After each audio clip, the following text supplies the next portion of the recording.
Maverick News presents The Rick Walker Show. Defrag your mind.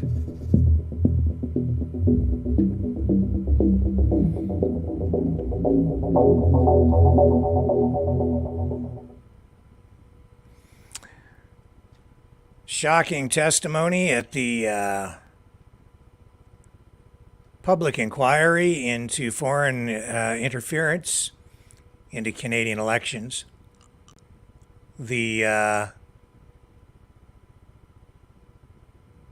freedom protest, the Axe the Tax protests continue on some highway locations in Canada, and we're not properly streaming on one of our main channels again.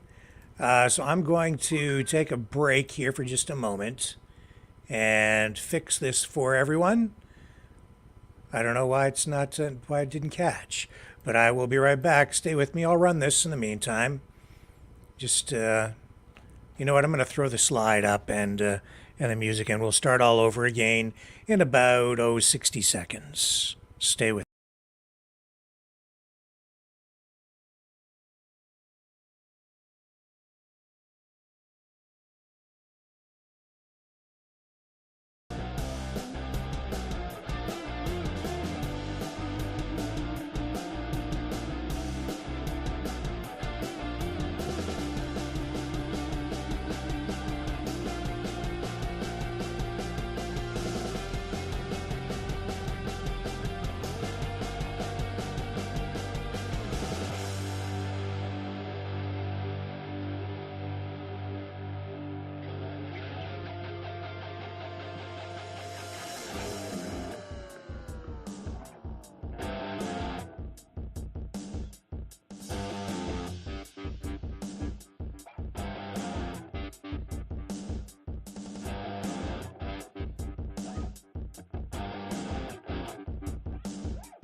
Maverick News presents The Rick Walker Show.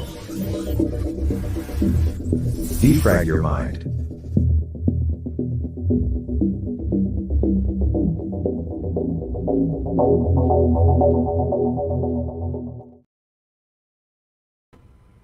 And I'm back, and we are now streaming on all of the chosen platforms.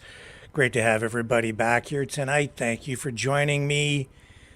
Hello, Maverick family. Lots to talk about. The Freedom Axe the Tax protests in a few locations are ongoing this evening.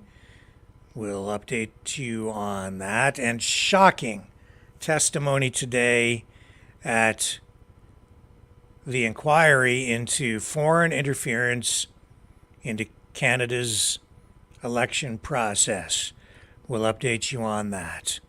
And DEI, Diversity, Equity, Inclusion, new law in Texas, having serious impact on that. We'll tell you what's happening at the University of Texas. When we come back, we'll dig into all of it. But first, this.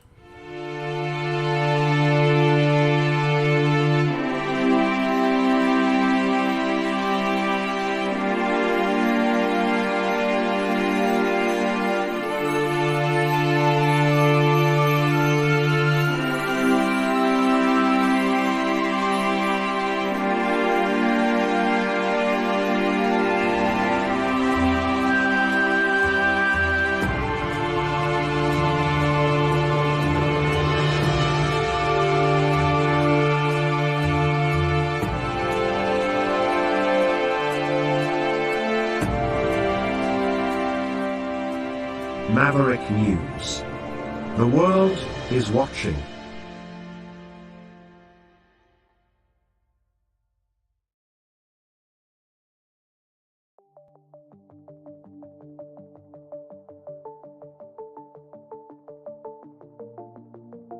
Greetings, brave Mavericks. Our quest for truth continues. We go beyond fake news. Together we expose propaganda. Together we pull others out of rabbit holes.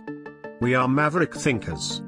We are all unique individuals, defenders of individual rights and freedoms, credible, trusted, grounded in reality. Maverick News, Maverick News. Defending free speech, free speech.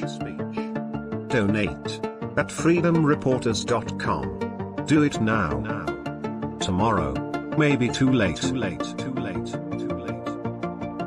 Maverick News. The world is watching.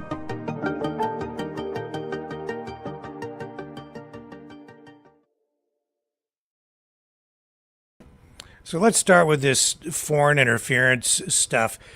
Committee inquiry looking into foreign interference in Canada's electoral process. Shocking testimony today. Probably for me anyway, the most shocking testimony came from MP Michael Chong. He is from Ontario, I believe. He says he was specifically targeted by the People's Republic of China. All kinds of evidence to support that claim. Analysis, intelligence documentation, CSIS notifications, all kinds of evidence. I mean, he knows the name of the diplomat who serves just down the street from him in Ottawa, who he says was identified by intelligence as being the person really behind the targeting of him specifically for political purposes. Also, some shocking stuff from the former leader of the Conservative Party of Canada today as well. Some other testimony as well showed that the Conservative Party in the last federal election may have lost anywhere from 6 to 9 seats as a result of direct foreign manipulation, influence, meddling in Canada's election. As many as 6 to 9 seats. That's really significant. And how did they do that? With information warfare, and with direct, indirect, and indirect funding, I guess, of candidates. So this is all coming out in testimony. A lot of this stuff never really revealed to the public. In some cases, in most cases, CSIS, intelligence services, not sharing the information in any meaningful way with the people even being targeted by the PRC or other foreign actors, because the intelligence itself is sometimes difficult to prove, and it often doesn't rise to the level of to a level where action can be taken, where legal action can be taken. And why is that? It isn't because things are being done that are unethical or improper. It's because some of these people involved in these activities have diplomatic immunity. So there are other considerations as well. It may go even deeper than that. And the documents revealed today in this inquiry, heavily redacted, the ones that they were putting on display for the public. Huge issue for Canada. Absolute direct evidence of foreign meddling in our political process. I'm going to take you to some of this testimony now of Michael Chong being cross-examined here by the AG. And, I mean, it really, I don't know what else to say. Apparently it's just flabbergasted. In the next stage of the inquiry about, or more about a briefing that you had, a classified briefing in or about June of 2023, May, June of 2023. I did not have a classified briefing. You never had a classified briefing? No, in May of 2023, Yeah. Director David Vigneault declassified under threat reduction measures a paragraph of the intelligence assessment of July of 2021. You had, let me put it another way. You had a briefing in which you had received some information that was formerly classified information.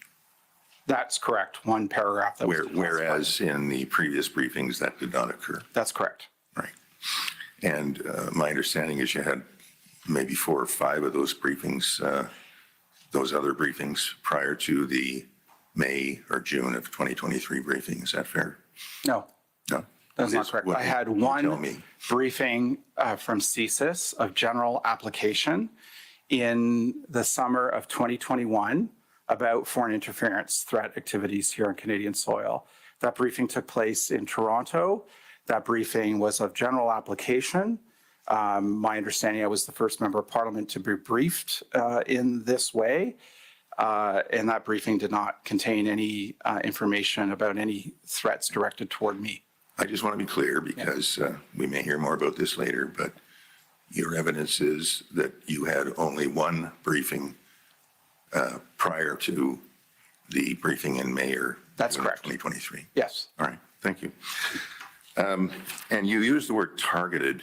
What do you mean by that?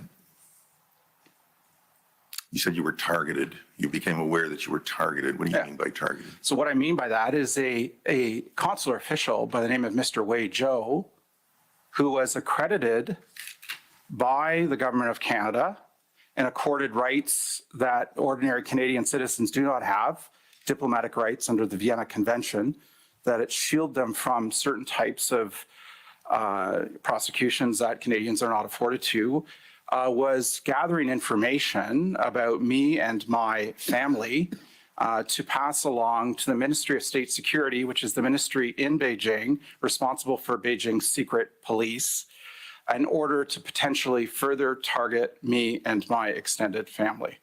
That's what I mean by targeting. I'm just wondering if I might, do you understand you're coming back for the next phase of this inquiry? Because I do not know I've been called as a witness for the next part of the inquiry, but I understand I've been given standing for the next part of the inquiry. there's some nodding of heads over here, so I think maybe I'll take that as a sign that we may have another opportunity to explore this when. Sorry, excuse me, Commissioner. The nodding of heads is to agree with Mr. Chong's assessment that we have not determined witnesses for stage 2, but he does indeed have standing for the entire phase 1, phase 2, stage 1, stage 2 of the commission's proceedings. I'm not sure how helpful that is, but thank you. And sorry, just to clarify, the issues that are being brought up will be dealt with in stage 2 of the commission's fact-finding phase. Again, not sure how helpful it is, but thank you for the information.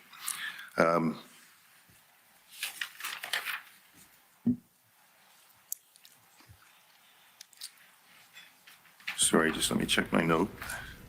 Okay, so we can come back to some of this over here, but what I want to do now is take you to a scrum with former Conservative MP Kenny Chu, who also was at the inquiry today.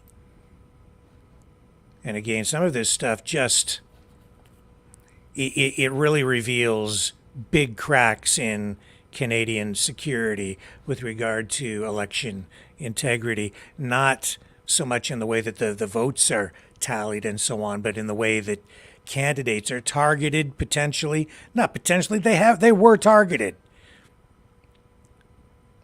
And that the foreign influence that we now know is a reality.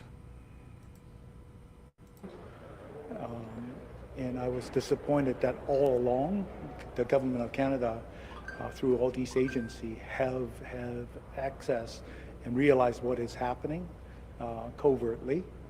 And unfortunately, I've never had a chance to even talk to Mr. Johnson. When he's drafted the report, he never contacted me, even a phone call. So I don't know where he gets his conclusion and how does that come to the point. But I am as confused as many Canadians are. Now that you've seen some of more of the documents that are coming out from this inquiry, what do you feel right now?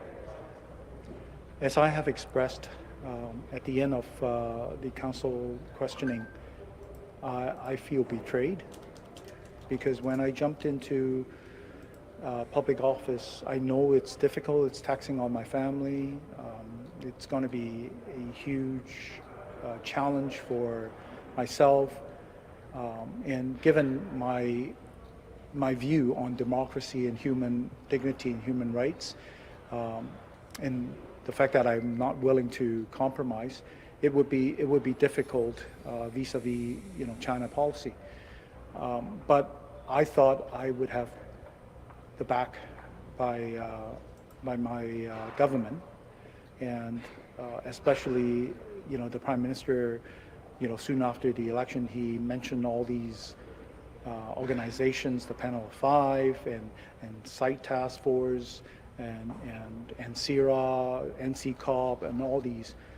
It gives me the impression that I would be protected, and that is why, even though I observe all these irregularities and interference signs, as time moves on, I become a little bit jaded or confused because the government has not admitted or taken any action until non-government agencies start looking into the matter. The McGill University data miner had come up with a report, this Info Watch, the Atlantic Council Digital Forensic Lab, etc., etc., etc. One after another, they start publishing report on Stephen Richmond particularly.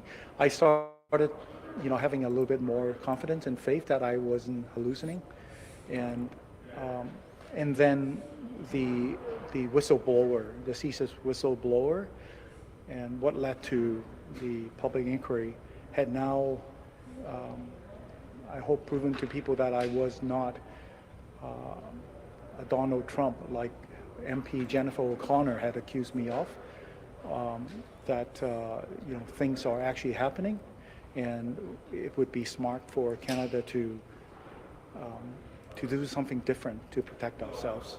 Mr. Chu, last week, Mr. Tody told this inquiry that he finds the Conservative Party no longer criticizes the Chinese government the way it used to. Do you think there is a link between that and what happened to you and Mr. Eric Chu? I did not observe that as much as what Mr. Tody had. What I have observed, though, is the Conservative Party had adopted a more nuanced way of raising issues.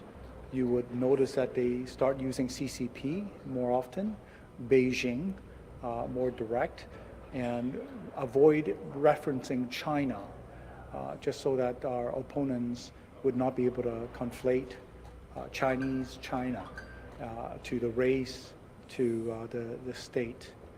What I have not had a chance to share my thought yet is that Chinese communists are famous in falsely equating the party to the state, to the race. So soon when you start criticizing what the CCP are doing in Canada, you will start getting people asking, why are you hating Chinese? And so from my perspective, that's actually a very smart move for the Conservative to be specific and targeted in the regime that governs over China, but not China itself.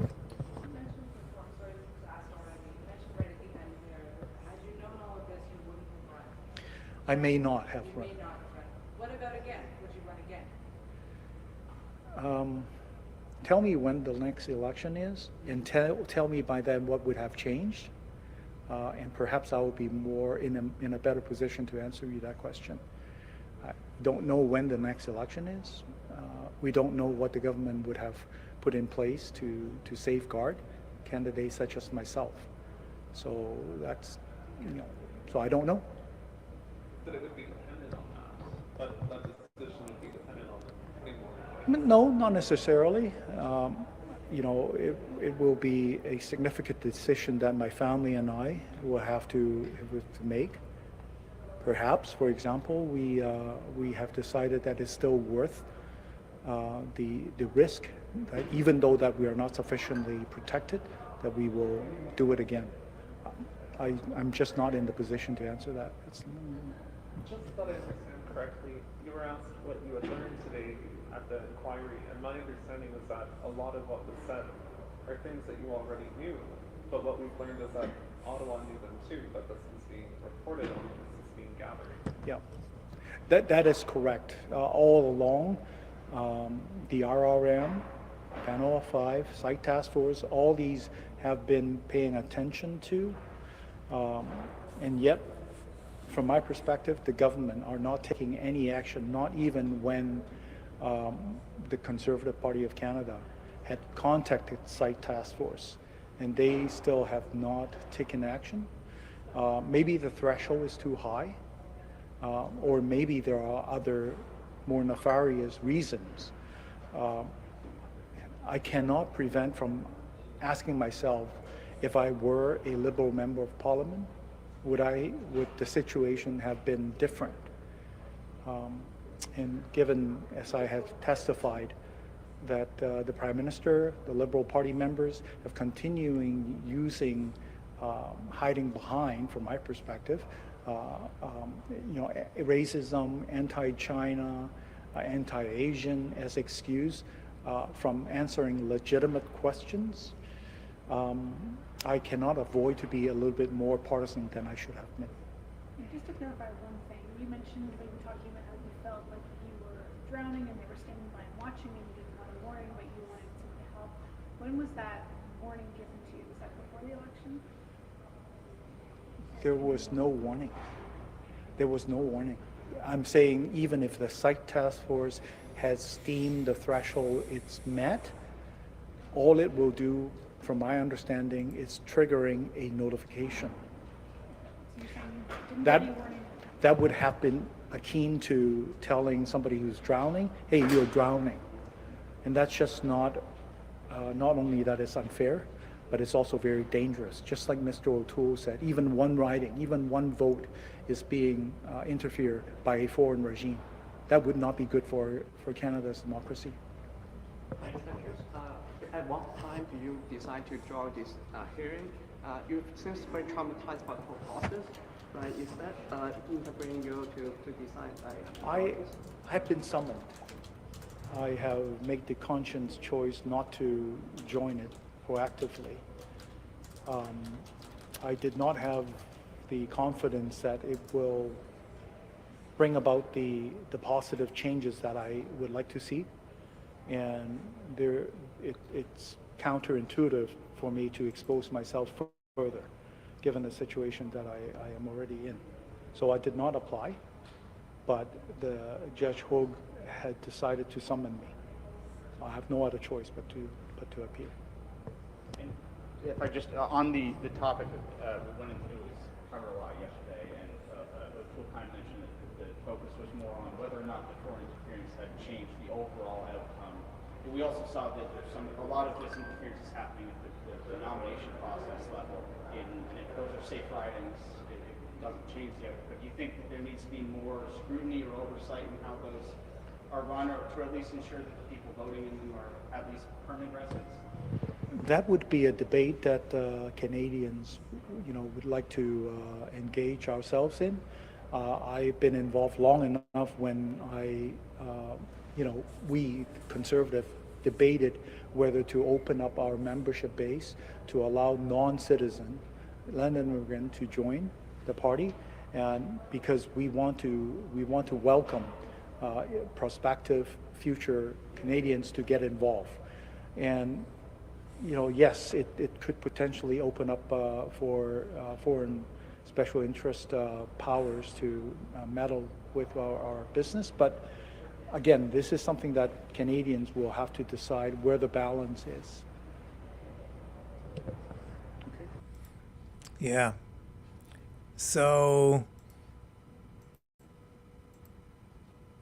the former leader of the Conservative Party of Canada, Aaron O'Toole, told the inquiry that he believes his party lost, as I said before, anywhere from, well, he says 5 to 9 seats. I said 6 to 9. It depends on who you speak with. But as many as possibly 9 seats the Conservative lost in the last election because of foreign meddling, misinformation, funding, even funding of some candidates that the People's Republic of China or other foreign actors, certainly the PRC, according to the evidence provided during the inquiry, helping candidates that they favored in this last election. O'Toole told the commission he might have continued as leader of the party after losing the 2021 federal election if it hadn't been for Beijing's misinformation efforts, as he puts it, targeting his party's campaign. He said, this is a quote, "The small number of seats would not have impacted the minority government that Canada has right now, but the difference of 2, 3, 5 seats may have allowed me more of a moral justification to remain as leader," is what he said. So Justin Trudeau today dismissed O'Toole's suggestion that foreign interference cost the Conservative Party any seats as something coming from, in his words, someone who lost an election trying to look for reasons other than themselves, brushing it off, dismissing it. And yet the testimony today, the evidence provided today shows testimony under oath, actual hard documents, intelligence information shows that there was foreign meddling, and that meddling, it appears, directly benefited the Trudeau Liberals because it hurt the Conservatives very specifically.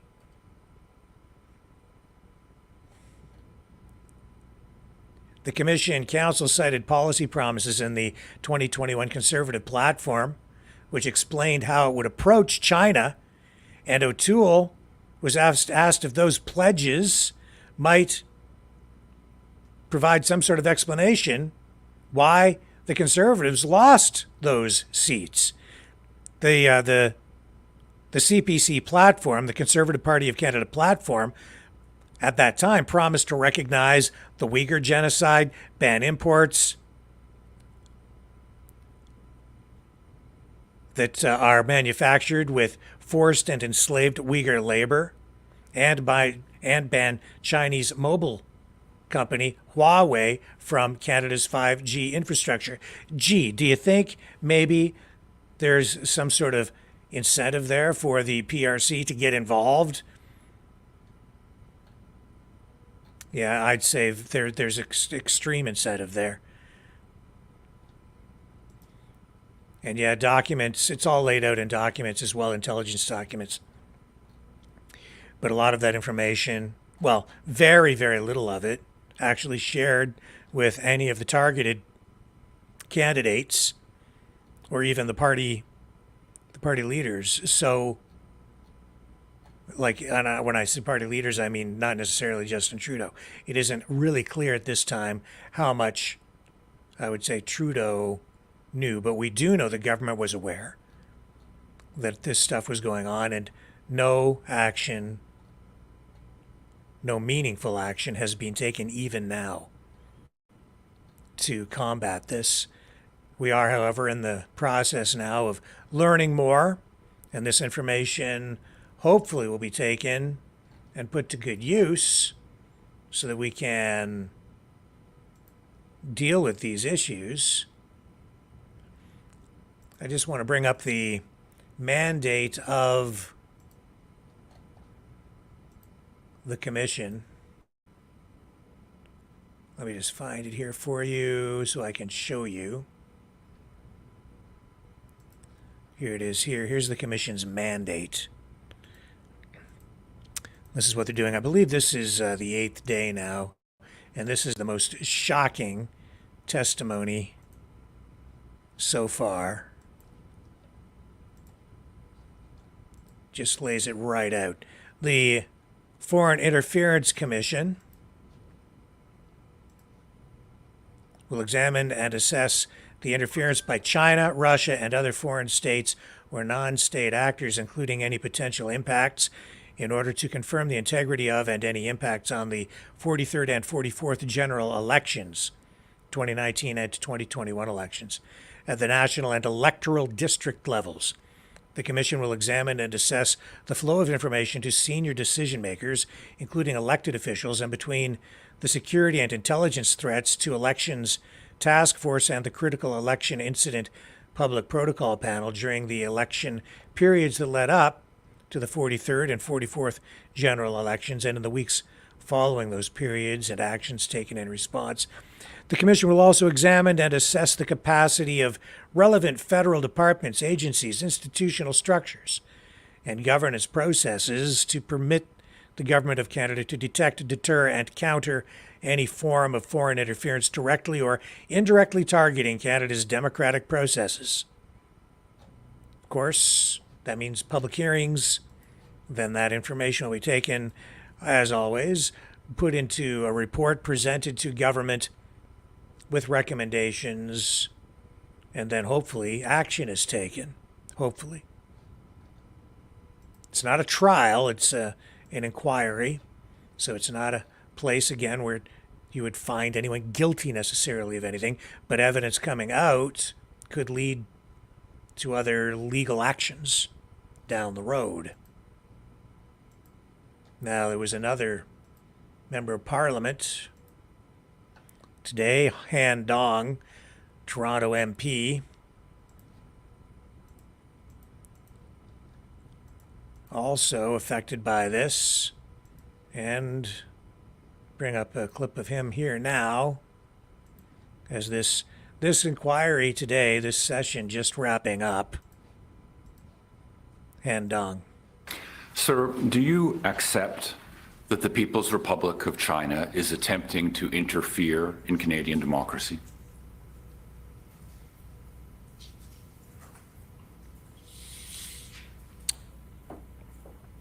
I've seen reports about that. I personally haven't seen any evidence of it.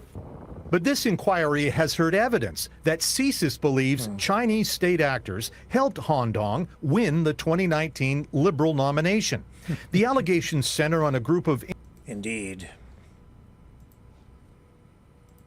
Here, we'll just bring it back here. Of international students from China that... But this inquiry has heard evidence that CSIS believes Chinese state actors helped Han Dong win the 2019 Liberal nomination. The allegations center on a group of international students from China that were bused to the nomination meeting and told how to vote. On the stand, Dong was asked what he knew about that. I didn't see them. How many students were involved? I don't remember. It's very vague. Or who commissioned the bus? I don't remember. And yet, Dong informed the inquiry just yesterday that his wife paid for 2 buses, something he did not tell the inquiry when its lawyers interviewed him 6 weeks ago. Oh, it goes on, and there's more CSIS evidence surrounding all of this. And the reason I ran some of that global report is because some media outlets, we heard in testimony today, were actively suppressing information. Shocker! In particular, there are some Chinese radio stations out, and one in particular, I had it here for you. I'm going to pull this up. I believe it's AM 1320 in Vancouver, and we heard there was testimony today specifically making reference to this radio station. And again, it was from Michael Chong who made reference to this, and he says that the information is this radio station news staff not to talk about specific information, some specific aspects of this, or to interview specific key players in this saga. And there is evidence as well to suggest that at least one person, maybe one person, was fired and more may have been reprimanded if that evidence given today holds true. And that is what was testified to. And here's the website for that radio station. Obviously, Chinese. Here's what they sound like live. 老師，咁你頭先所講關於嗰個地震啊，咁你又睇下，你又講下關於嗰個我而家必須省呢個省選啊，有冇變數咧？咁啊？ So obviously you're talking about a talk radio station, Chinese community, Vancouver. This is what Canada is facing right now.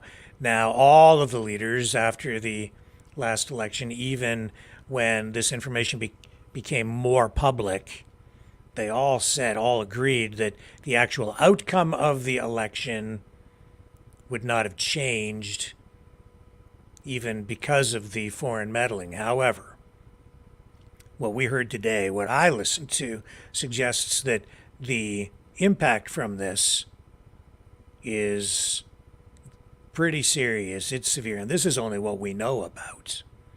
And this is everything we heard today is focused on the People's Republic of China. We're not even getting into anything that may have come from other governments, other countries. We'll likely hear about some of that stuff in the days ahead, because this inquiry is not over yet, and we will continue to follow it right here on the Maverick News Channel.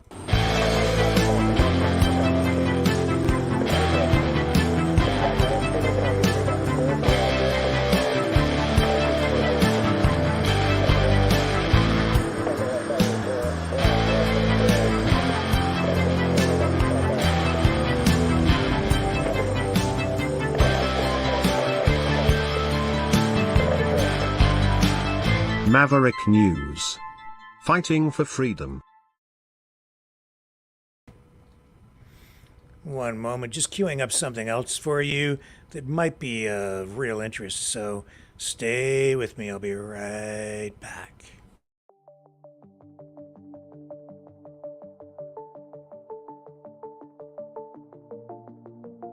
Greetings, brave Mavericks. Our quest for truth continues. We go beyond fake news. Together we expose propaganda. Together we pull others out of rabbit holes.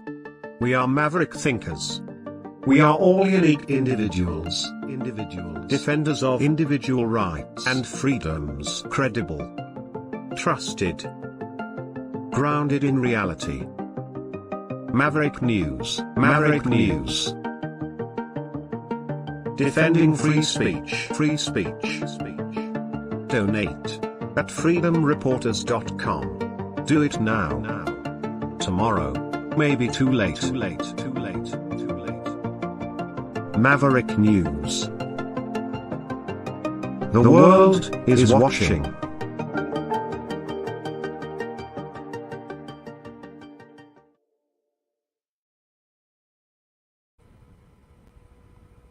Okay, so the Freedom Axe the Tax protests still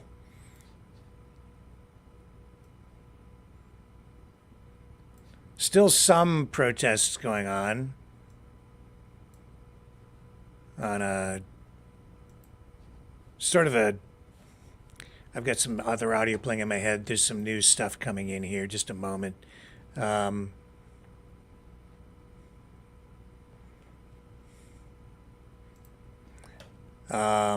Yeah, so there are still some protests going on highways today. Axe the Tax freedom protests, sort of the one that's, I think, getting the most attention is that one out on the Trans-Canada Highway at Highway 22. And we have a little bit of footage here for you to show you kind of what it looks like out there today. Let's bring this up for you.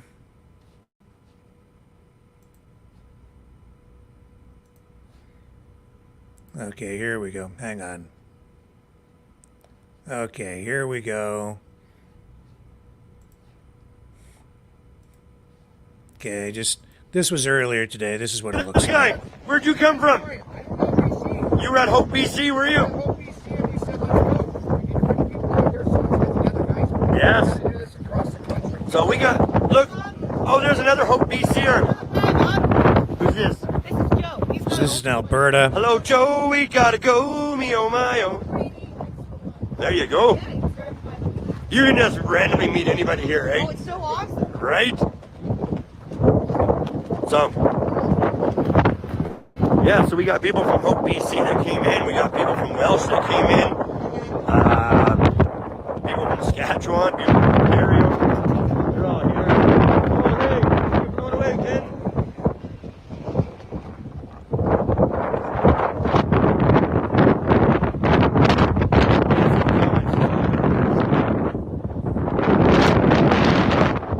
But, as you can see,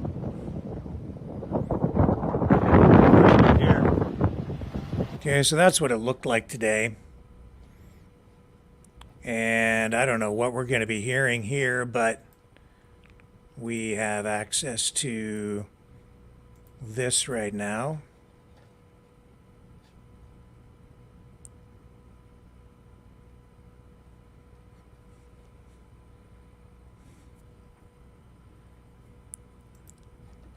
Hang on, I need to make sure that whatever I'm going to feed you is genuine and not something fake. I'm listening to something right now.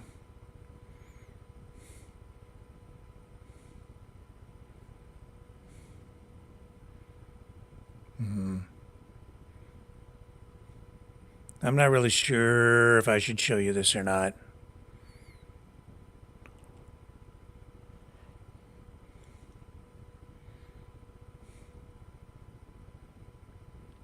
I'm listening. Bear with me.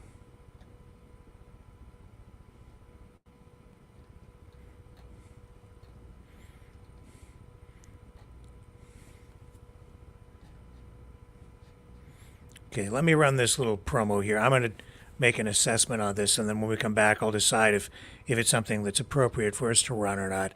I'll be right back.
Maverick News. The world is watching. Hello, world. Are you awake?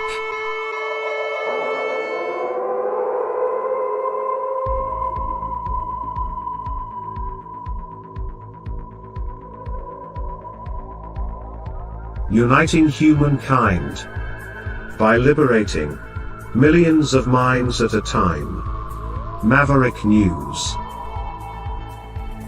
The world is watching.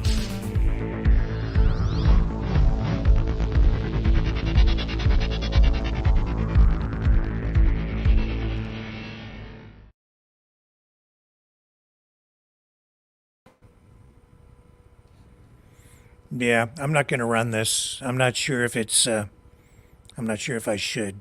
And there's an old rule of thumb: if in doubt, leave it out. So for now, I'm going to say no. I can tell you that the protest in Alberta continues.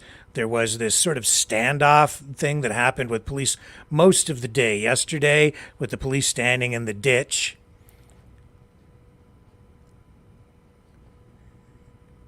And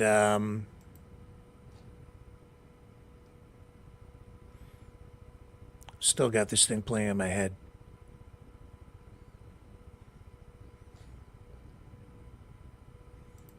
Okay.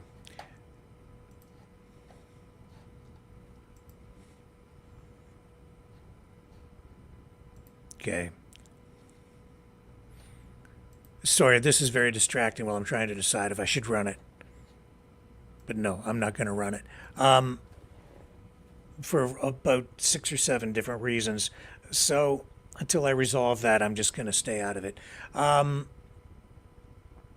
yeah, the cops in the ditch yesterday, forming a line, preventing the protesters from getting onto the highway. Today, same location. The cops left yesterday near later in the afternoon. They decided to just basically pack up and leave. They did not ask the protesters to vacate. They remained parked and still are parked on a service road adjacent to the Trans-Canada Highway at Highway 22 in Alberta, right next to the Petro-Canada truck stop there. Traffic continues to flow freely up and down the Trans-Canada. Police do have liaison officers on site today. As you can see, they do have some support there. There's also some activity in Cape Breton. There's some activity in Saskatchewan. There's I believe a little bit going on out in BC, and a little bit some additional stuff, very small but active out in the Maritimes as well.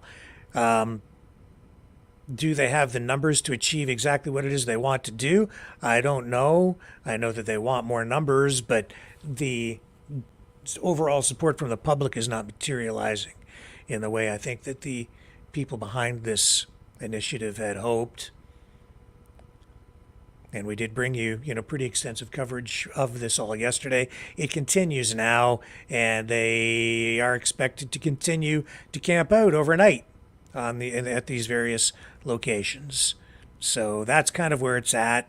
I wouldn't say there's a whole lot new in terms of development there, but if we see anything significant, we will go live during this broadcast, and if necessary, I'll go live in the middle of the night or at any time, night or day, to keep you guys informed and up to date when something actually significant does happen. So with that, let's move on to other news of the day. Donald Trump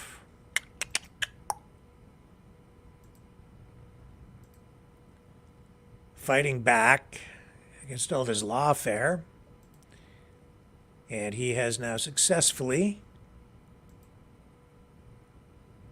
been able to post $175 million bond, as I understand it. And again, let me just find the right notes here.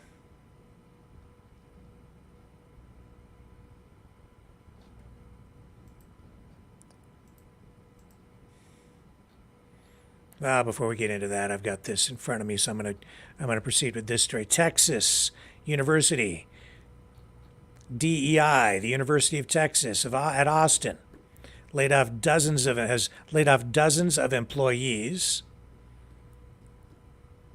They were working in the university's diversity, equity, and inclusion programs, and this is all being done to comply with a new state law in Texas.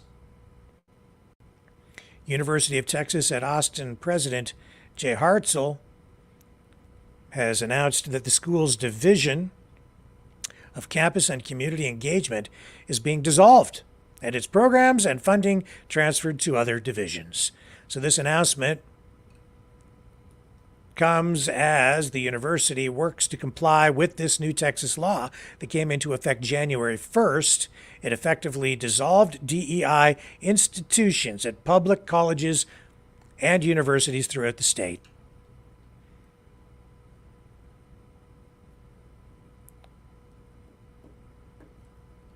That's very significant. This is major pushback against political correctness, wokeism, progressive politics. The law mandates that all governing boards of public colleges and universities ensure that their institutions prohibit the establishment and maintenance of a DEI office and the issue of DEI statements. In addition to that, hiring practices and training are no longer allowed to use DEI statements. So this is a significant development, a major shift at the university, and it is academia, universities, places of higher education, and even all the way down to kindergarten, honestly, these days, that where this progressive woke left agenda has taken real hold, has grown roots, and has sprouted. And so this is a direct attack on that proliferation of wokeism. Straight on, head on attack. Major development. So, also, tonight, sorry, my tabs are all messed up here, but I'm working on it. I want to get my notes on that. Trump. There's so many court cases with Trump too. And so many different aspects to it. There's this gag order, which he's trying to work around. There's the hush money trial, the election integrity stuff.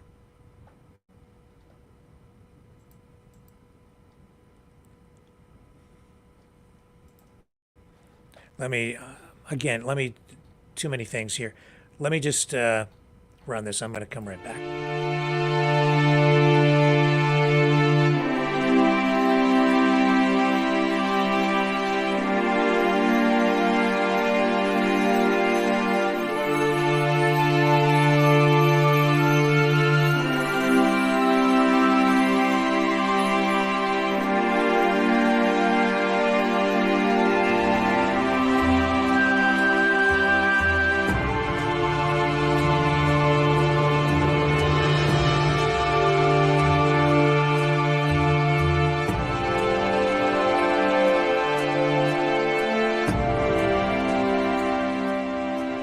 Maverick News.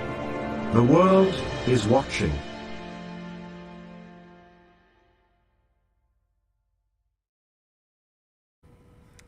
Okay, so Trump, former President Trump, and his co-defendants in his New York civil fraud case have now posted a bond of $175 million.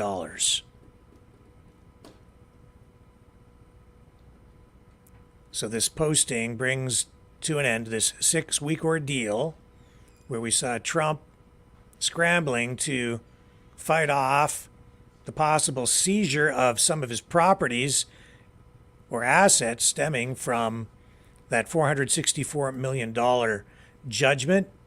The judge who came up with that massive judgment against Trump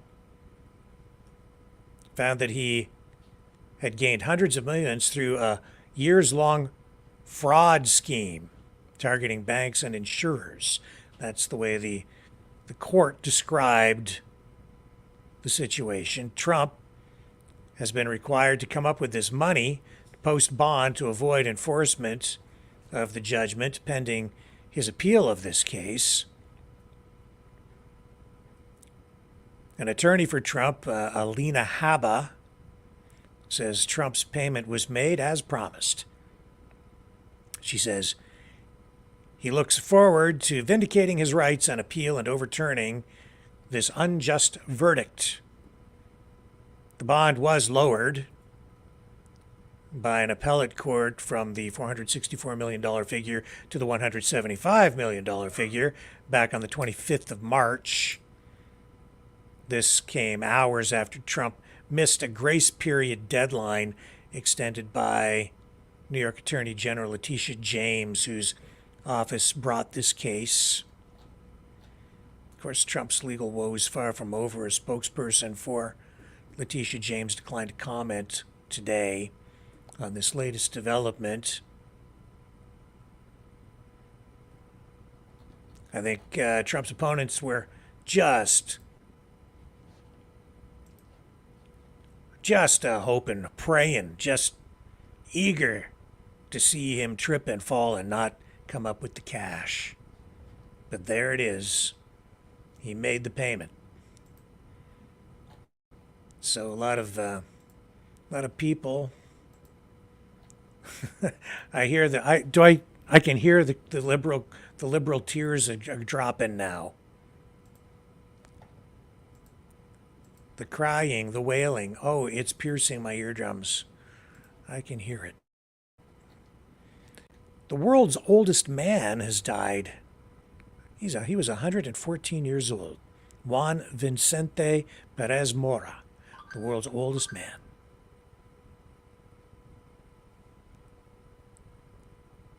From Venezuela. That's where he lived. Here's a picture of him in a wheelchair.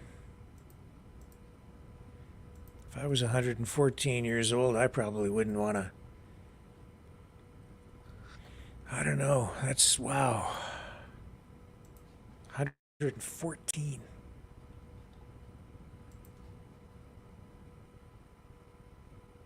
Born May 27th, 1909. He would have been 115 years old by the end of next month. Pretty incredible. There he is there, too. Close up of him. 114 years old.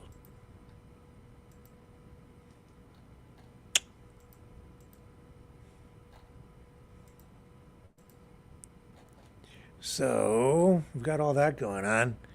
I think what I'm going to do, actually, is... I don't know if you guys are interested in going to the phones tonight or not. I'm just going to check the chat here. It's been kind of a strange day around here. I was on the road for a lot of the day. Came back, tried to get caught up on a lot of this stuff.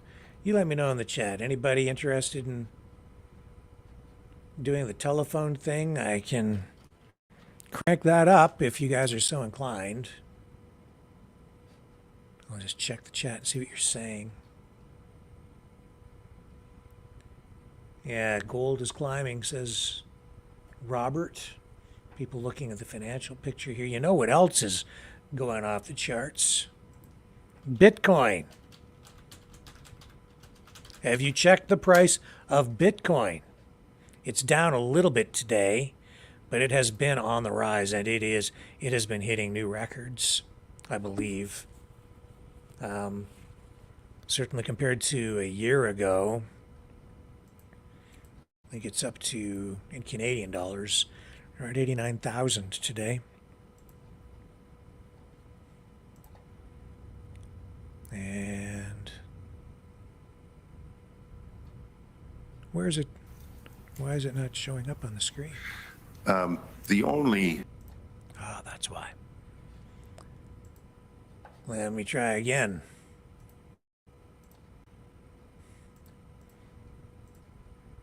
There we go.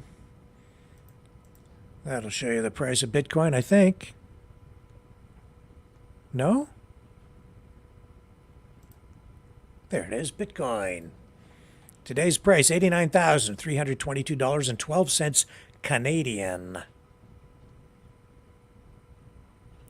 And that's over the course of the year. So a year ago today, it was at $37,000. $37,067.17. Today, $89,072.08. Well, that's a pretty significant jump. Let's take a look at the climb over 5 years. It is volatile. 5 years ago, it was at $6,687. Today, $89,000. It did dip down back in 2022 to like 22,000. And I can tell you that this week, one of the days this week, we should have an interview with an expert on Bitcoin for you that I've lined up. So looking forward to that. Bring that down. I'm just going to go over here, check the Rumble chat tonight.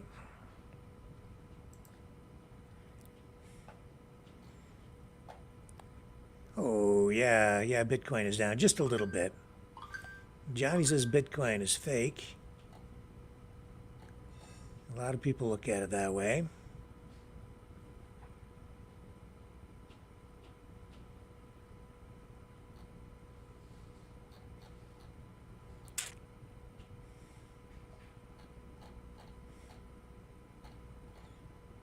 So, I don't know. I'm just looking in here. Hello, Tarface. How are you tonight?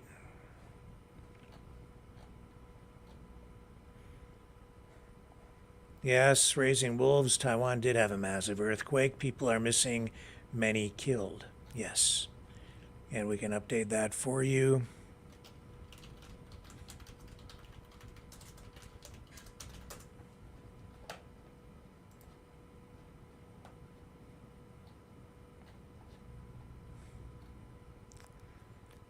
Yeah.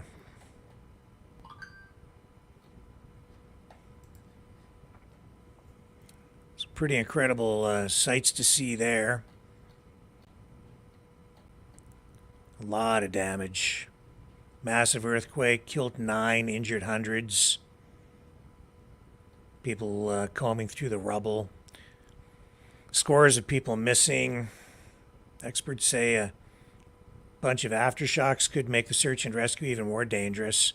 Taiwan's National Fire Agency saying that at least 946 people were injured. The earthquake measured 7.2 magnitude on the Richter scale. Taiwan officials and 7.4 by the U.S. Geological Survey struck near the east coast city of Hualien at about 8 a.m. local time. It's a popular tourist destination located about 100 miles south of Taipei, where buildings swayed, rocked back and forth. Some damage was reported. I also saw footage sent to me of people on a bridge. The whole bridge was shifting left and right and left and right. Very scary.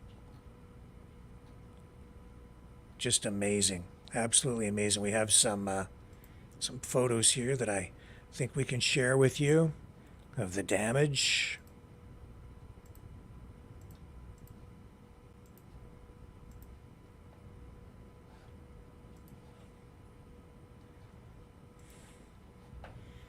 Here we go. So this was a handout from Taiwan's military news agency.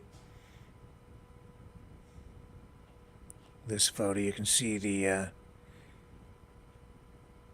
responders climbing into the building, which is collapsed and is sitting crooked sideways. Look at the whole building is lopsided. How does that even stay up? It looks like the whole thing is about to just flop over on its side.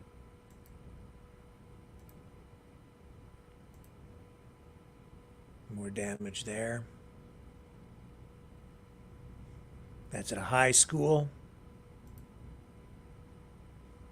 And you can see that whole building is sagging. You see how the windows are all leaning forward. Emergency crews searching.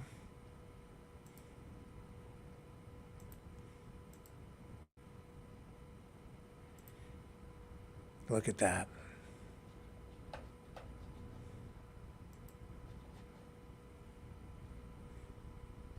Amazing stuff. Amazing. Sandy says, I don't like earthquakes. Too scary. Gina says she saw it this morning. Heard of 39 aftershocks. Yeah. Jesse says, but the building, those 2 floors collapsed and the rest still stayed standing. Yes. And Robert's looking for a price on XRP. Steve, XRP and QFS certainly a factor. I don't know. Missing most of the conversation to give that any context, but yeah.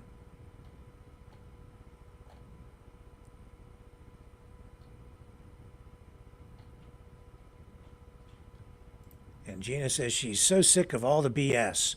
Whatever that BS is, I don't know.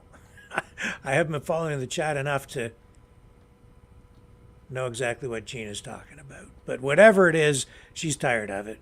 I get it. And Choosy talking about the Knights of Malta, of course. And Steve Harvey says gold is up 23.03 an ounce. Yeah. Bitcoin, quite the thing.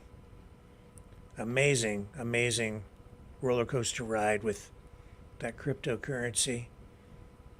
Whole new reality for the financial markets, right? Don't know where that's going to go in the long run, but it's an exciting time to be alive, isn't it?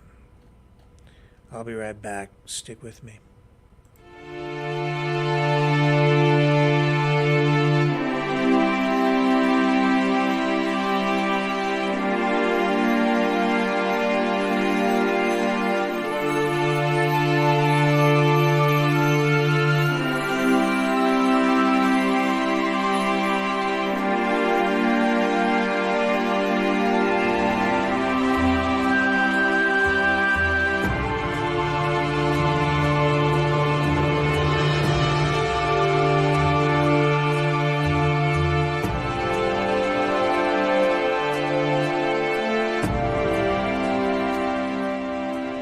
Maverick News. The world is watching.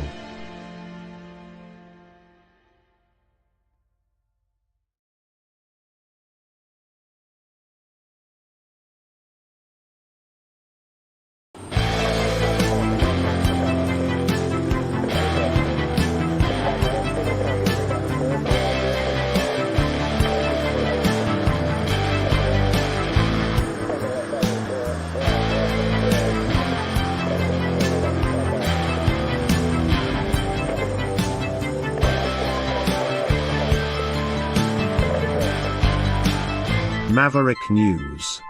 Fighting for freedom. So, the other day we saw accusations that Israel had killed at least 2 military leaders, I think generals from Iran, during a strike at the Iranian embassy, I believe, in Syria. That marking yet another escalation in the war in the Middle East. And I'm saying the war in the Middle East tonight because it's fairly clear that the whole conflict is spreading beyond Gaza. We have the situation in the Red Sea, the Houthis launching attacks against Western ships going through that area. I think for the most part, ship traffic involving Western ships has been curtailed. The U.S. and allied countries trying to secure that shipping route with limited success. The risks are just too high for a lot of these shipping companies, so they're going around. You're seeing it spill over to other countries like Lebanon,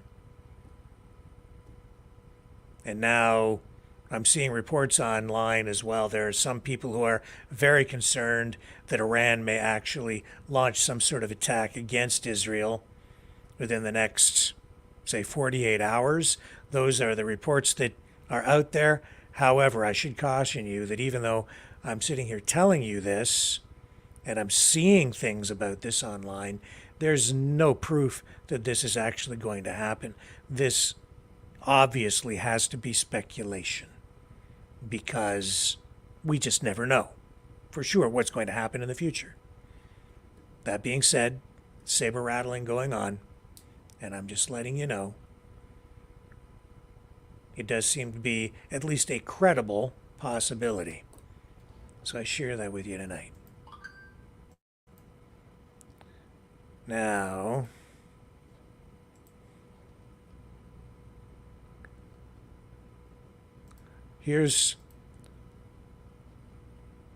now Trudeau, I told you it was talking about the election integrity and the commission that is looking into foreign meddling in our elections. And today he just basically brushed this off, and I have the clip now of him.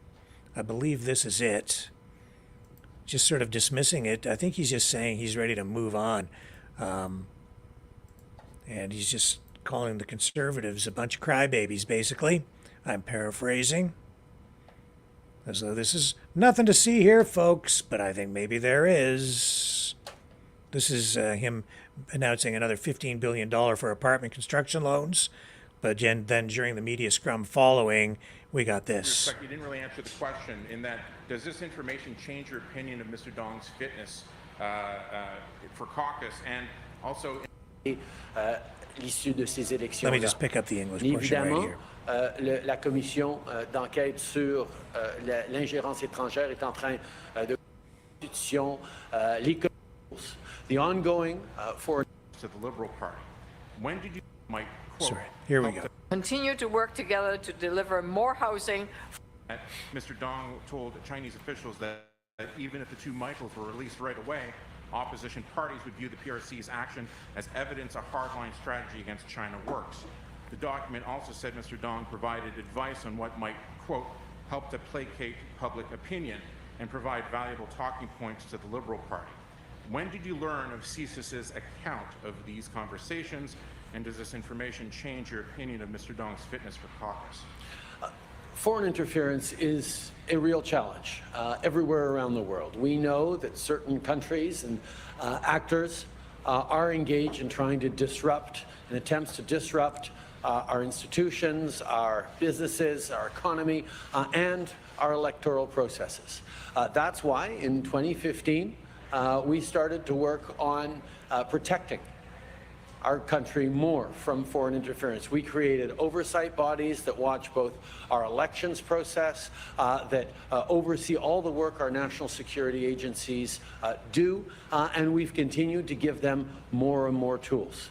The ongoing Foreign Interference Commission is an important way of highlighting some of the challenges we face and some of the solutions that we've put forward to keep our democracy safe. And I want to reinforce to everyone that our expert, nonpartisan panel looking at the 2019 and 2021 elections confirmed that those elections happened in a way where the integrity held, where the outcome was decided by Canadians. Obviously, this commission is ongoing, and I look forward to being part of it. I will be testifying before the commission next week. This is an important way of answering these questions, of engaging with this in the right forum. Okay. L'ingérence étrangère. Okay, hang on, we'll get back to the English.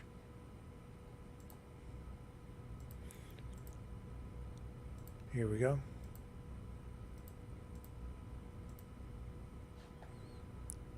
And here we go. We know there have been ongoing attempts over the past many elections to interfere with processes in our elections. That's why when we took office, we put in place new protocols and procedures to protect the integrity of our elections in 2019, 2021 specifically, and that allow us to say with certainty that the outcome of those elections were decided by Canadians, not by anybody else. And that should reassure people, but always there's more to do, which is why this public inquiry into foreign interference is going to look at all the measures and processes that are in place, all the processes that we've put in place, and make recommendations about what more we can all do working together to ensure that our elections and our democratic institutions remain robust and protected from foreign interference. L'ancien chef conservateur affirme que 5 à 9 sièges lui ont possiblement échappé à cause de l'ingérence. Avec les informations que vous avez maintenant, et je comprends que ça continue à... And hang on, we'll get back to the English again.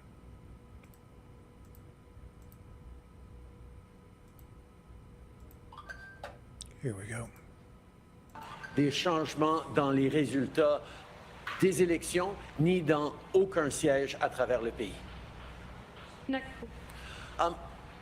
I can understand where someone who lost an election is trying to look for reasons other than themselves why they might have lost an election.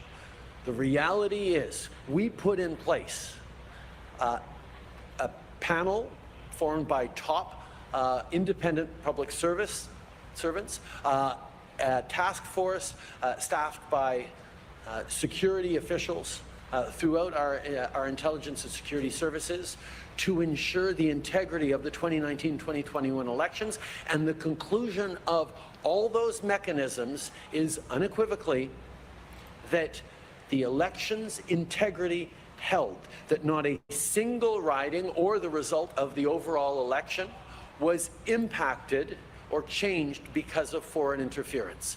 That is something that Canadians can take comfort in and be confident that because of the mechanisms we put in place and all the studies and reports done after the fact, our elections integrity held in 2021 like it did in 2019, and we're going to continue to do everything necessary to make sure that all future elections in this country continue to be decided by Canadians and Canadians alone. Thank you. Next question. Continuing with the theme, conservatives at the foreign interference inquiry alleged... Sorry, I can't hear you. Can you speak closer into the mic, please? Conservatives at the foreign interference inquiry alleged that you got more briefings than their leader did about potential foreign interference during the election. They also say the government and security agencies did not take evidence they passed on seriously enough in the days after the vote. Why should Canadians trust that there wasn't a finger on the scale? I think one of the unfortunate things is that this is something that should bring all parties together to work constructively, and unfortunately the Conservatives continue to try and play partisan games with the facts and the issues before us that are very, very seriously. We have independent panels that have put out clear reports on what happened and what didn't happen during those elections, which meaning the election integrity held, and we now have a commission of inquiry that is going through all the various facts. I'm going to trust the Commission to continue to do its work. I look forward to participating next week, and I look forward to the reports of the Commission that will both, I'm certain, reaffirm the integrity of those elections, but also make important recommendations so how we can move forward in a constantly evolving threat environment to keep our elections safe and our democratic institutions safe for the future.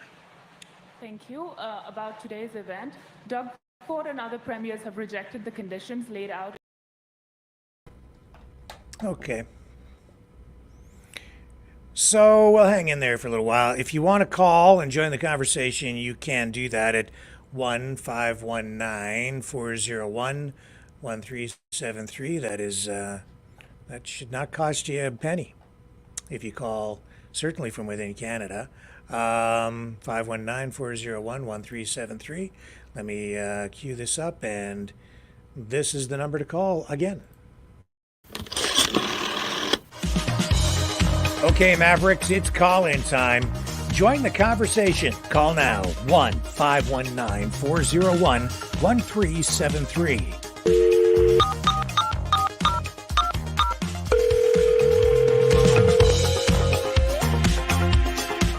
1-519-401-1373. Exercise your right to free speech.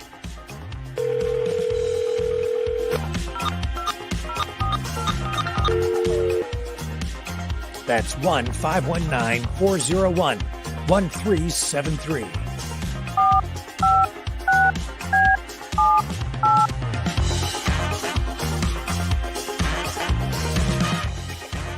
That's 1-519-401-1373. Maverick News. Call now. The world is watching and listening to you.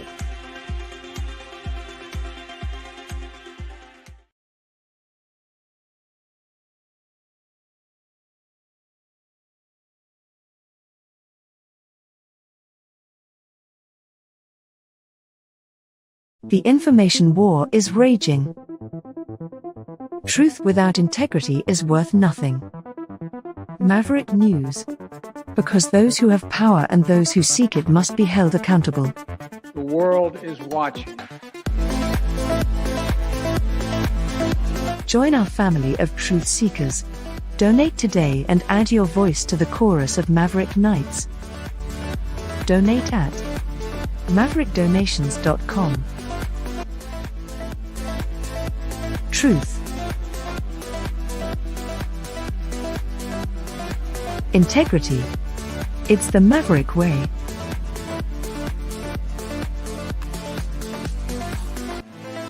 Maverick News. The world is watching.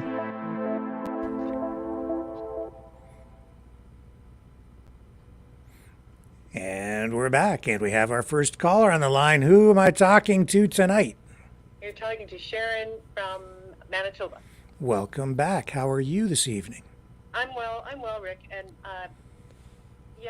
when you were asking me what seemed to leap out at me, and I think that's what it was. It was this, there's many things, but I was struck by possible, well, maybe not possible, definite foreign interference where the candidate was targeted, or maybe obviously more than one, by people not of this country, and that's not good.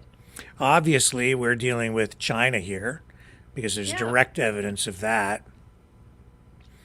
And what do you make of the Prime Minister's reaction today, where he's basically saying, well, I'm ready to move on. Mr. O'Toole is just looking for someone else to blame other than himself for losing the election. How do you feel about Trudeau's response? Mr. Trudeau, globalist. Mr. Trudeau representing everyone else but Canadians. This is what I think of right off the bat. And what strikes me about all of the different issues is it's just been really unfortunate, not just Canada, but I think worldwide, where there's been such a warfare turned up intentionally amongst race. And I think what struck me was recently I saw an interview by a gentleman who wrote a book in the States, and he was talking about class warfare versus race warfare, where it would be nice, I think even Trump has addressed this, where if everyone had the opportunity to, and you have too, Rick, if everyone had just the opportunity, if the economic climate was healthy, where we had a chance to rise above our class or financially do much better. If everyone had that chance to do financially much better, I think there'd be a lot less anger and conflict and just silliness going on. Don't you agree? Oh, absolutely. You give people a chance, and they'll seize the day. Of course they will. Yeah. And what's amazing is and I'm sure I still think there's a lot of good people out there with common sense. I think we've kind of felt maybe over the years worn down because of the constant barrage of news about this particular group or that particular group. And but I think there are more people who don't think that way. But the media, what strikes me what's so amazing in 2024 is the power of media, and how important it is to to detach or just walk away, and how important it is to have a healthy balance each day and not get caught up in the political drama or the propaganda drama. Just a lot of information that is just, and I can't imagine among young people now how they can discern or just have a break from technology. And I guess I'm just overwhelmed with the how quickly this had changed over just a few years. How we have now found ourselves. So I'm very interested in your view on that. Tell me how you see this information. Give me some examples, for instance, of information that you're seeing that you're questioning. What does it look like to you? What are you being fed that has you concerned? Well, I think when, for example, some of your shows have pointed out, you don't believe everything you see. Take the time to question, or just even take the time to reflect on it. I think because of all the different podcasts now, independent from old media that's been around forever and a day. And I'm of that generation where I grew up with those three channels, and then to hear that to hear that about a new world order, to hear about a group of people that are intentionally trying to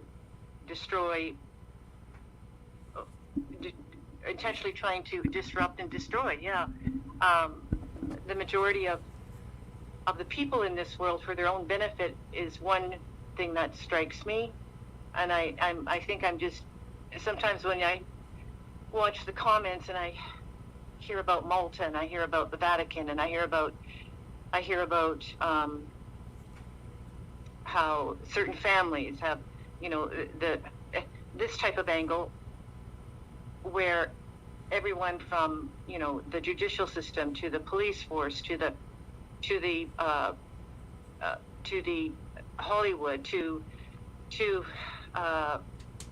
I think I've never really thought, you know what, Rick, I never really thought about these groups existing and or just the impact or the influence of what I really know now. And in some ways I wish I didn't know that some people were this rotten and psychopathic. So here, for example, hearing about Bill Gates, if this is true, buying up a lot of the soil or the farmland in the States. I don't know. I don't know if that's real or not, but I know he does own a lot of farmland for sure. Yeah. I'm sorry, I didn't hear you. I know that he does own a lot of farmland. He definitely has purchased a lot. I just think overall, I definitely see a difference in how relaxed or, nice and easy. Like sometimes I'll hear your show and you're talking about growing up as a kid in the 70s or, muscle cars and people just hanging out at the, what do you call those, where they had the video? The video arcades, yeah. Yeah. And or for entertainment, the big thing was, I think it was motocross, like dirt biking or go-karts, and it just seemed more laid back before. And maybe I must sound like an old fuddy-duddy, because I've heard generations before me say, it's not like the good old days.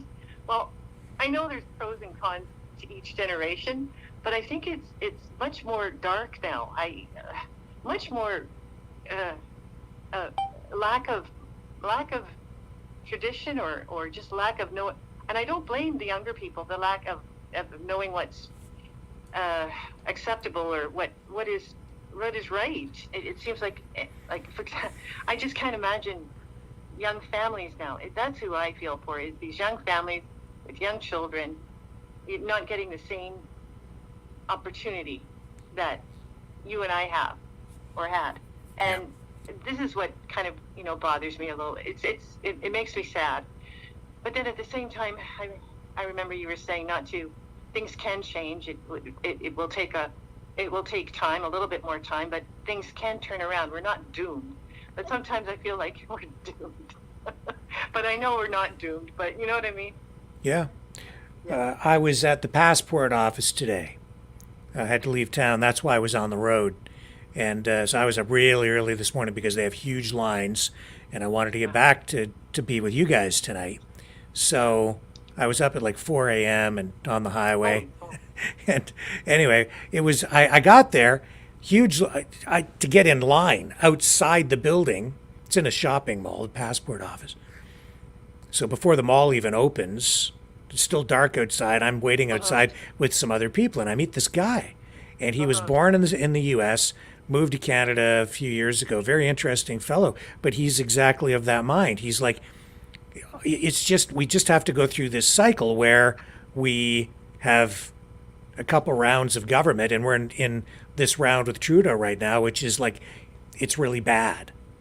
But once we get through this, and then we get the next round, and we've got some examples to look at in this new political environment, then things will start to rebound. The pendulum will swing back. And he was giving some historical examples of it. And I think he's quite right.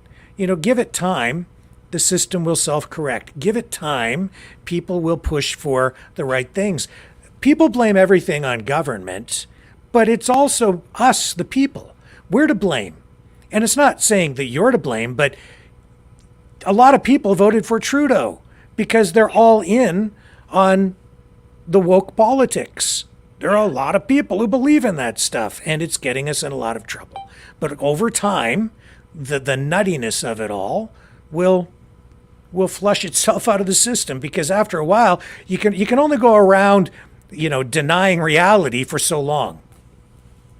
And I think the woke, quote unquote, woke people are starting to feel the pinch too, if they haven't already. They're feeling the rise in prices of everything too. Yep. So the only thing, and you said something interesting, give it time. And sometimes I think, do we have time? Because and I don't mean to sound negative. I think I'm just pessimistic in the sense of, I really hope people who are creating all this death and war around the world really give their head a shake, but because there's a lot of good that this money could go towards their own citizenry in their own countries, whether it's Israel or Ukraine or where else is it going on? The Middle East is like a powder keg, I guess. It's more so, I think, more than I've ever seen. And it's these people who are really making it unsafe. And I do, Rick. I agree. I hope there is time for this to turn around before someone makes a really stupid decision. Because, I think that's where that's where I say a little more of a prayer every now and then, because this can get out of hand quickly, can it? Yes, it sure can, and I think that we have to be careful to, question what the politicians who are in power are doing, of course, and hold them accountable in a peaceful and political way, and legal if it warrants it. But we also, I think, have to be careful about following false prophets, because the problem there is that you have people saying, look at Trudeau and Biden and these crazy progressives. They want to tear the whole system down. We have to stop them. And they hate Canada. But then when I listen to some of these false prophets who are complaining about these guys wanting to tear the country down, what's their solution? It's to tear the country down. They want to destroy it too. And it's because they have their own agenda. Yep. But they generally don't tell you what their plan is on the other side. I'm usually not hearing anything coming back, which is of real concern to me. And I think I know where it will go, and it ain't good. So we have to be very careful. I say, be careful to ask what they're doing. This phrase is, be careful what you ask for, you might just get it. The problem is people aren't asking for anything other than just fix it, but the fix is to destroy it. And so you have these people in power destroying things, and then you have other people saying, we can fix it, all we have to do is destroy it. But they don't tell you what you're going to get on the other side. I'm very leery of that, and I'm concerned about it. See a lot of it. So much so that somebody messaged me the other day, somebody, friend, been watching the show for quite a while, and this person said that they're so fed up with, the ineffective protests, with the government, that they don't even want to celebrate Canada Day anymore. And I messaged back and I said, you have to celebrate Canada, because these people all want to destroy Canada. This is exactly what they want. Trudeau, that he took our flag for a while. We had to fly it at half staff for months, because that's an assault on national pride. They're burning churches. They're destroying our institutions. They're tearing down our statues, destroying our history and the pride that we have in our country, a country that really has welcomed people from all over the world. And yet we're still being told that we're, not welcoming, and that we're a bunch of colonialist occupiers who are a bunch of racists. Well, sorry, but I say to heck with that. That's all you have to do to win, is celebrate Canada Day and wait, because the more you celebrate Canada Day, the more it'll drive Trudeau up the wall. I agree. I agree. That's exactly. Exactly. Yeah. Now more than ever, what you have to say is, ask not what your country can do for you. Ask what you can do for your country, because your country needs you more now than ever before. Embrace your country and truly work to save it, to get it back and make it better. I want to improve and fix the country. I don't want to destroy it. And I hope more voices like yours, like what you just said, just now for a few minutes is perfect, because I want to hear more of that. I think a lot of us want to hear more positive. Well, it's not even positive, just more of a hopeful patriotism. Yeah, that's right, patriotism. Yeah, and positive patriotism, not like ethno-Nazi national socialism patriotism. I'm not talking about that. I'm talking about, let's get those Canadian flags out. Let's celebrate Canada Day. Let's embrace our history, and let's have everybody, be proud of being Canadian. Like the hockey game where the kids from India, was it? Some months ago, they were singing it in their language. I don't remember it doesn't matter to me what language it is. You can sing it as long as you're singing the national anthem, you sing it in any language you want. But as long as you're singing the national anthem, you're on my side. Yeah. Yeah, and I think, I hope, and maybe it will, like you said, it takes time, but I hope between now and I hope that more and more voices like yours on a podcast. I hope even in that, like I don't look at CBC or CTV or those, like I think more independent, alternative sources of information. Look at it that way, because it seems like some of these independent platforms look for the scare or fear factor or gotcha factor. It's and I think it's good for me just to be aware of those platforms. If I'm feeling like anxious and more anxious, I don't want to. I don't mind. It's not like I'm afraid to hear what's going on, and not in a good way. But and again, just focus on what's in front of me every day, and focus on. And for me, I think what I'm learning, what I gained from this conversation with you, is don't ever forget that I'm a proud Canadian, and what can I do to make it better. And heck, man, this the best mindset. This stuff seems when I listen to people, even some online influencers, they make it sound so hopeless. My goodness, this carbon tax, It's like, oh my God, people are losing their minds. I know that's because it's a political campaign, and they're appealing to your fear, right? Yeah. Let's put it in perspective. What is it really? It's a budgetary item. You think we can't defeat that? It's 3 cents a liter at the pump right now, and it's going to get a whole lot worse between now and 2030, but we have time. Right now it's 3 cents. It's $1.62.9 here where I live.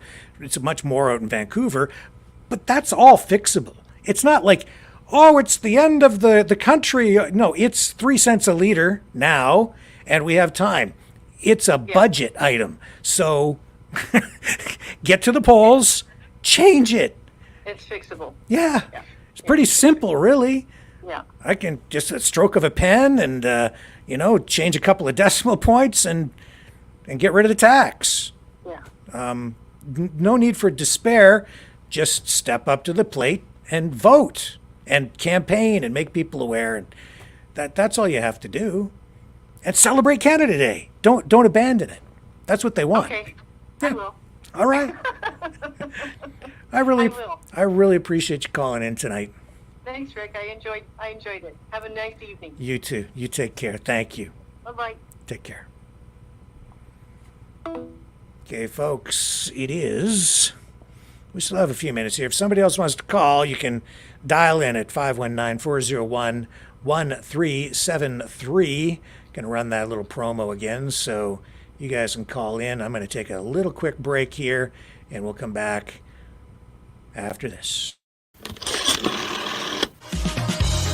Okay, Mavericks, it's call-in time. Join the conversation. Call now, 1-519-401-1373.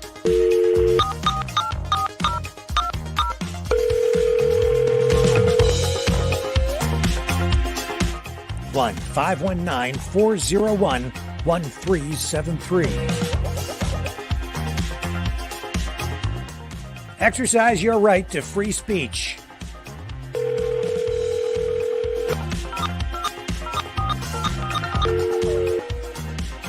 That's 1-519-401-1373.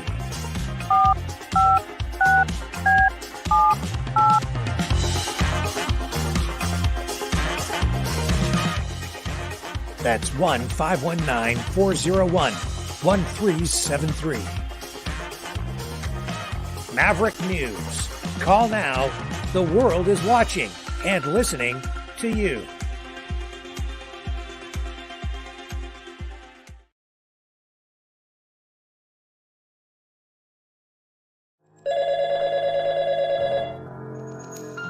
Feel the vibrations.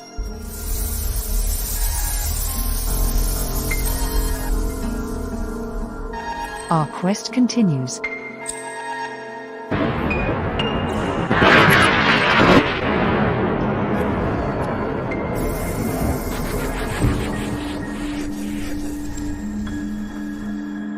The truth is out there.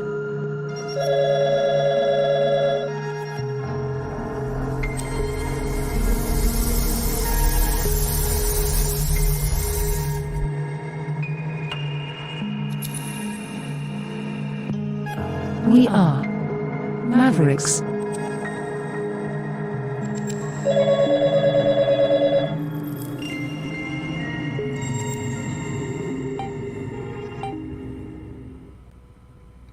And one of my other favorite people out there, Chris, is on the line with us now. Hello, Chris. Welcome back.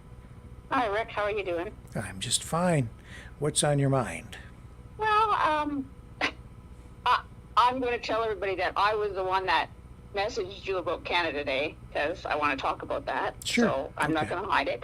Okay. Yeah, I was really down that day that I texted you about that. Yeah. There's just so... I think we get into a rut where we just get into so much negativity that, like the other caller said, that we just don't know what to believe anymore, what not to believe anymore. And it's just, I don't know, I just feel like no matter what we do, Trudeau always seems to be winning here. And it's heartbreaking to see what's happening to Canada. And you're right. I mean, yeah, you're right. If we don't celebrate, we're giving in to him. I totally agree with you. So I'm really glad that you messaged me back, and yeah, it made me feel a lot better. I'm glad. You gave me that spirit back. Yeah, it's just so much, just like you said, so much going on. Like like that. Let's go back. So that ship that ran into that bridge and it collapsed, right? Yep. So the conspiracy theories going on about that is just incredible. I've tried to talk to people going, they lost power, they lost control. Well, no, as soon as you go onto that route, no, that's not the truth. They actually had flares on the bridge that blew up at the same time. I'm thinking, like, this is what I mean about how they absorb you into this negativity, right? And then you go, well, geez, you go back and you watch the video. Is it? Was it? Like, like, it's just that kind of stuff, right? Like, I mean, I do try to be positive every day.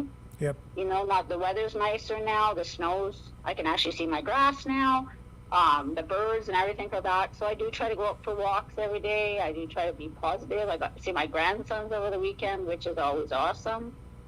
But it's just so hard to stay away from negative people because it seems like everybody seems so angry about something. Yes. And as soon as you go to try to talk, even just common sense, like just sit down and have a conversation, it goes the other way really fast. Yep. And it's like, it's just, I don't know, it's crazy. Like these protests, I mean, kudos to these guys protesting. I mean, they got to try something, I guess. I kind of didn't really think that all those police had to be there yesterday, but I mean, they got to stop them from being on the road. That was dangerous the day before. Yeah, I mean, my view on that is the cops showed up because they had information that, there was a safety issue. Yeah. So they came and what did the cops do? They didn't really do anything to the protest. They just stood there, and it was like the message was pretty clear. You can't go on the highway. Don't play in traffic, children. It's not safe. Because they would put pylons out for a bit and slow the traffic right down. And I mean, it was backed up for as far as you can see. And that's a main artery. Yeah. So that's coming from the mountains going east, and it's going west. So you have trucks going by, you have people from BC. That's why they did it there. It's a main artery. But you can't have traffic backed up for kilometers and kilometers. So eventually the police actually did shut it down and diverted all the traffic in going through Cochrane. Right. So, but that's the important point. They didn't shut the traffic down. They diverted the traffic around the protest the way they would if there was an accident there. That's what they did. And I guess at that point they had to, because it was backed up for kilometers and kilometers, and you just can't. Every once in a while they'd pull the pylons back and open a couple of lanes, but still, that's a very, very busy stretch of highway. It's a very dangerous stretch of highway. Yeah.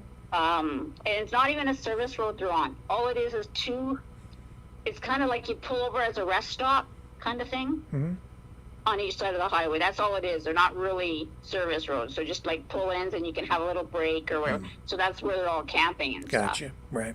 Well, I don't know how much longer they're going to be camping, because they're supposed to be getting a really big, heavy snowstorm coming pretty quick here within the next 2 days. Oh, okay. Yeah, I hope we don't get it at this end. But yeah, so no, like I said, I just when I heard you talk about that with the other lady, I thought, well, I'm going to chime in. I agree with that other lady. I think she sounds like a really awesome lady. I feel her, like, you know what I'm saying? Like, I mean, she gets scared, and then you got to think positive, and you know what I'm saying? Like, for the children, you worry about the children, of course. Yep. But like you said, I think, like you said, the only way that he's going to leave office is either he steps down on his own, which I can't see that happening, or we have to wait it out and vote him out. The worst case scenario is he stays there until October 2025. Yeah, and that's very scary to think of how much damage can be done to the country between now and then. Yeah. And how many more bills. And that's another thing. How come, do you have any idea why they're not in the House? Like, I noticed they haven't been in speaking in the House for, last couple of weeks now or something. Is there a reason for that? Is it over now, or? I'm not sure what the schedule is. I don't know. I'd have to check.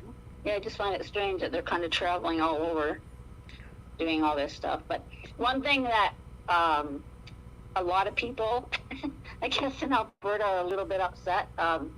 Daniel Smith did like a little interview. She was asked some questions yesterday about the protests and stuff. And I guess, you're not allowed to block highways and roads and stuff like that, right? Yep. That's a law out here, and I'm sure it's across Canada. So she said, I have nothing wrong with it, and I'm not going to enforce that. I hope they have common sense. But she called all the protesters left wings. And oh, are the people angry today? Yeah, so you can actually go back and listen to her interview from yesterday, and how the reporter asked that, and it's like, wow, like what a strange thing to say. Not really. Nope, I don't think so. You don't think so? No, you know why? It's a populist movement. And within a populist movement, you get people from across the political spectrum. And when I listen to these guys talk, that's true, yeah. They see themselves as right wing, and in many respects they are. I think certainly socially. But when it comes to fiscal policy, economics, they embrace socialism. Every step of the way. They all want their free stuff. I listen to them, and they complain and complain and complain a lot. Not all of them, but almost all of them. Complain about government. The government's this, the government's the problem with that. And then you know what their solution is? More government. I listened to them the other day complaining about healthcare, and you know what their solution is? More socialized healthcare. Yeah. Yeah, we need more of it. You name it, they want more of it. Well, they complain about the government. I'm truly conservative. I'm not there at all. I don't want more socialism. I want less. I see socialism as the problem. I want less government, not no government. I'm not an anarchist. I want less government. Well, yeah, not a these friend guys. of mine made a good point. He said we should just have, each province should have its own, like you're still a government across Canada, but each province has about 7 people that say would sit at a round table and correspond with another province that's got together, and everybody work things out instead of having all this in Ottawa. If every province could just all work together. But as you can see, the premiers are saying to end this carbon tax, and of course now Trudeau is pitting with them, and you know what I mean? Like they're not even getting along. You know what I'm saying? Like, Well, the whole yeah, I mean- government is fighting. Yeah. Everybody's fighting with everybody. What your friend doesn't understand, actually, and what most people don't, is that the provinces already are basically sort of equal partners to the federal government, but each level of government has its own areas of jurisdiction.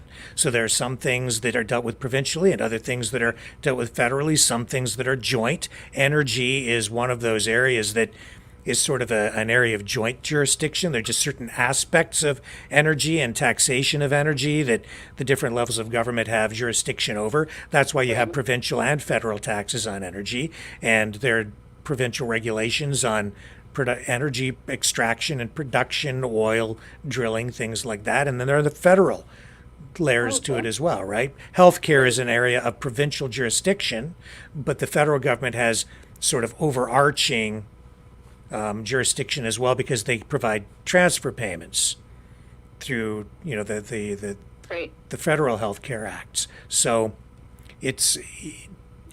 but that's the thing. Trudeau has not been respectful of that peer relationship where it's equal, right? He sees the federal government as being dominant or superior to, and it's supposed to be a partnership. Exactly. And then, like you said, then they all get pitting on one another, and nothing's getting solved, except for more and more people getting angrier and angrier. It's like I don't know. Like you did a report last week or something on, in a couple of years, the RCMP are saying about the unrest in Canada. Yeah. I think it's going to come sooner than that at the rate things are going. It's possible, and that all hinges largely, I think, on the economy. If people, if the dollar collapses, and that's the real possibility, then things could get really hairy, because as soon as people get hungry, and they lose things, like they lose their savings, they maybe lose their homes, and you're plunged into a depression, then things can get very volatile very quickly. Well, I hope we don't ever get to that point. I really don't. Well, I hate to see that. when we talk about do we have enough time, that's the issue right there. It's we are so far in debt, and they are printing so much money to service that debt that it is a spiral downward and quickly. So they need to come up with a solution. Trudeau's not the guy to do it. If we stay with Biden and Trudeau, they'll try to socialize our way out of this and print their way out of it. And that's just going to make things worse and worse. That will guarantee the collapse of the dollar. I've been listening to a number of economists on this, and I'm still of the mind. I'm firmly in the camp where we need productivity growth. We need to bring jobs back, get factories cranked up, start producing things, put people to work, grow the economy, and harness the power of artificial intelligence to increase efficiencies to unprecedented levels so that we are producing goods and services with such great efficiency that we just grow our way out of the inflation. You need the growth. You need more products and services on the market to provide supply of goods and services so that, like, more supply means prices come down.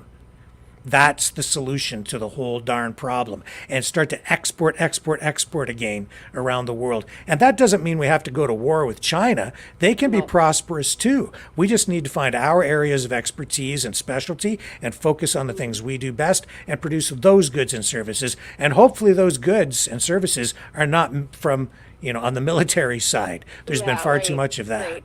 Yeah. Well, I remember as a kid growing up in Toronto there, and there was all kinds of factories making stuff from those little red Solo cups to spoons. You know what I mean? Yeah. The industry was fantastic. Like, everybody was working, and everything was almost Canada made. And I think we really need to get back to those days. Yes. We I really agree. do. Yeah. I think we depend too much on, stuff from overseas and all this kind of stuff. And most of it, I hate to say it, most of it is junk. Yeah. You can't, it breaks, you can't fix it. That's very true. There's a lot of that stuff that is like throwaway, disposable consumer goods, even higher end items. I won't keep you any longer, but there's one more thing I want to touch on. So you were saying that the carbon tax, so it went up about 3 cents on the liter. But out here, we also had another 5% put on top of that 23%, because Daniel Smith added that fuel tax back on to get it up to the 13% where it should be. So we got a kind of a double whammy out here. So ours jumped like almost 9 cents. So what are you paying a liter now today out there? Today it's 159.9, and it was 151.9 the other day before the carbon tax. Yeah, 162.9 here. Yeah. So right now, that's still gonna hurt people that got to travel, that got to use their vehicles for work. Is eventually truck drivers, and then it gets into the food chain, and then everything goes up again. And people on pensioners, people on disability, even people working, like single moms, people working 2 or 3 jobs. Like, I have a friend that has 3 jobs on the go. Yeah. And she's just making ends meet. So it is hurting us. I mean, every time they add on, I feel like we're being taxed to that. I really do. It's getting ridiculous. Prove to me that the carbon tax is actually doing something for their so-called climate change. Because I don't see that happening. No, it does nothing. It's just inflationary, and then, it all gets,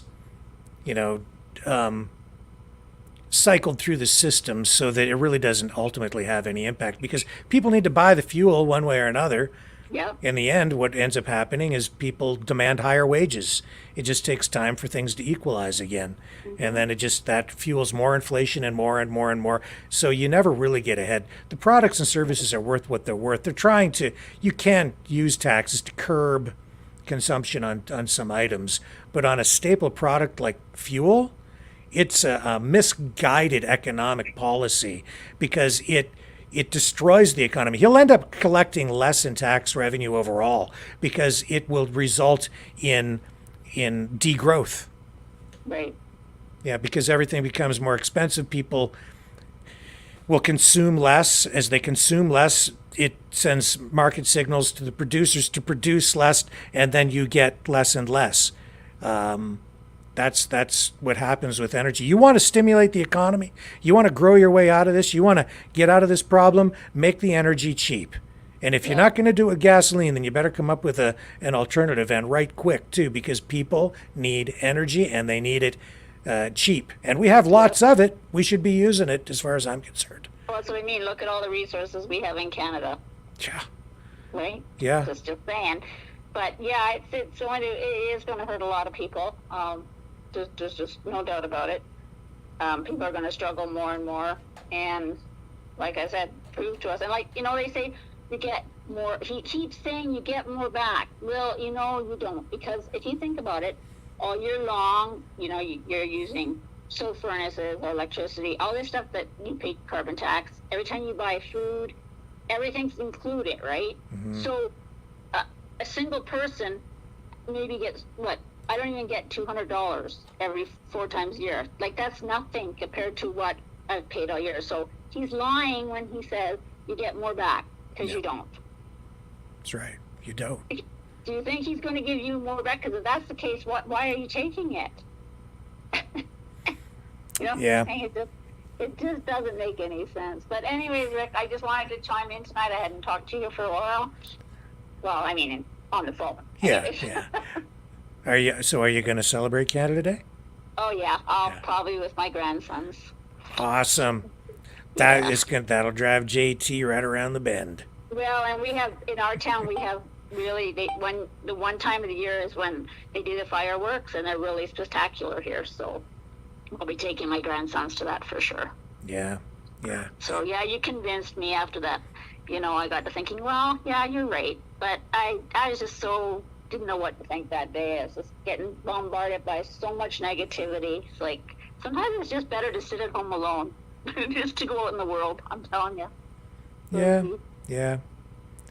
All right, Rick. You have a good night. You too. Thank you, Chris. You have a great night too. You too. Bye-bye. And there you go. So I think Chris is going to celebrate Canada Day after all. And I am too. And I hope you do too. It's a ways off yet this year, but now we have lots of time to prepare. And if you like what we do here, you can support the channel by donating. Let me get the banner up here. MaverickDonations.com. I have so many of these things. MaverickDonations.com. You can support us there. You can also support us over at freedomreporters.com. And if you donate $30 or more, I can send you a t-shirt. If you donate $60 or more, I can send you a Maverick News embroidered shirt, just like this one here. These ones are really nice, actually. They're good. I like them. I can send you one of those, and I still have a few of these 1/64th scale Batmobiles. Oh, I've got these kind too. A few different types from all the different shows and movies. So you'll get one of these randomly packed if you order one of those $60. If you donate $60 or more, I'll send you the embroidered shirt and a 1/64th scale Batmobile. If you do it tonight. But tonight only, or as long as supplies last. Happy to do that. And thank you so much for the support that you guys have provided, because you're the only thing that keeps us going here. So, all that being said, I will be back tomorrow night. Should be here at 6 p.m. Eastern Standard Time. And as I said, tomorrow night we might have that expert on Bitcoin on. So, hopefully we make that happen. I'm looking forward to that interview. And timely, because the price is through the roof. And we'll find out what might happen with Bitcoin pricing and the economy in general What's the future of the economy look like? Maybe there's a solution there to the collapsing Canadian and US dollars in Bitcoin. We'll find out more with that special interview, that feature interview with our Bitcoin expert. And I don't want to tell you who it is until it actually happens, because I don't like making false or teasing promises that I can't keep, because you just never know what might happen. It's supposed to happen, though. Maybe tomorrow, 6 p.m. Eastern Standard Time. I'll be back. Thank you, guys. A privilege to have you here. Catch you tomorrow night on the flip side.